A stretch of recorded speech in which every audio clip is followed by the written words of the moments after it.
Hello everyone, it's Shane Kanto, your Wasteland reviewer, and I'm here to review the first Omen in this new prequel that sets the stage for the coming of Damien in the first Omen film from the 1970s. This film is directed by Arkasha Stevenson, and who co-wrote this screenplay with a whole crew of people.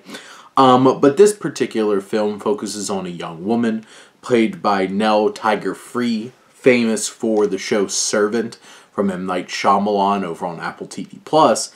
And she plays Margaret, who winds up going to Rome to work in service of the church. And there's this orphanage. She grew up in an orphanage, and there's a young girl there that she has this connection to, and there seems to be a wider conspiracy going on about the bringing of the Antichrist.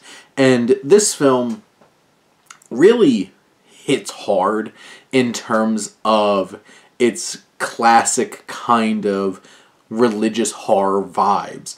It's a period piece, and all the period trappings work really well, from the vintage cars to the wardrobe. It all really fits.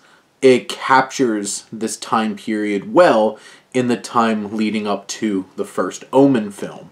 And not only that, but it lacks the restraint that you might have had in a 70s horror film. And there are some really shocking, unnerving, disturbing moments in this film from a visual standpoint. Now, this film has its moments of really heightening tension, and I think Stevenson does a great job with that. But I feel like what's most horrific and brings the most terror into this experience is the visuals, and what certain shots of like a clawed demonic hand might do, or a charred reanimated corpse, and like all these different kinds of things that just invoke a horrific feeling deep inside of you. This film is unnerving, and a big part of that is the atmosphere from Mark Corvin's score, who previously worked on The Witch and The Lighthouse and The Black Phone. So Corvin has a great resume of horror films up to this point and really works here. And it's expertly shot from Aaron Morton, who does the cinematography.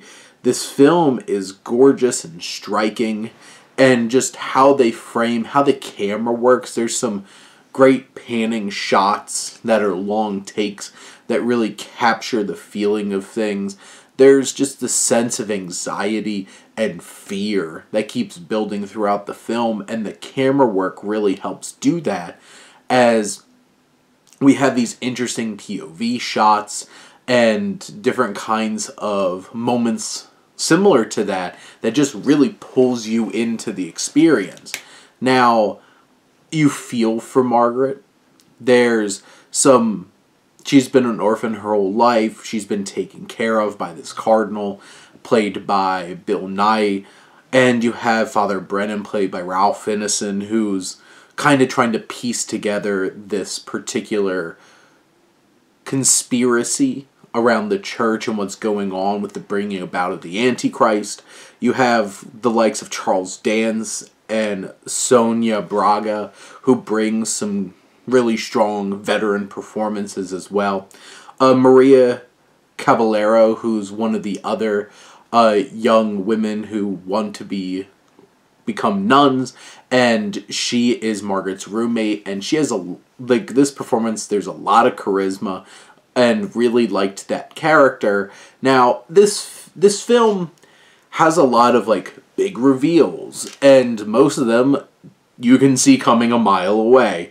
And it's like this film leans too heavily into creating rhythms back to previous films like this, and even the original Omen, that there's just moments where it's just like you have these ripples where it's like, yeah, I've seen this before, and I expect where this is going. And even some more about what Margaret's past is, you could see that coming a mile away, but it's still shocking in the performance that Tiger-Free gives as Margaret is so layered and textured and unnerving and strange. and also empathetic. You care about her. And this film certainly starts getting to the point where, especially towards the very end of the third act, where it starts leading into like, hey, remember this is a prequel to the Omen, remember these things?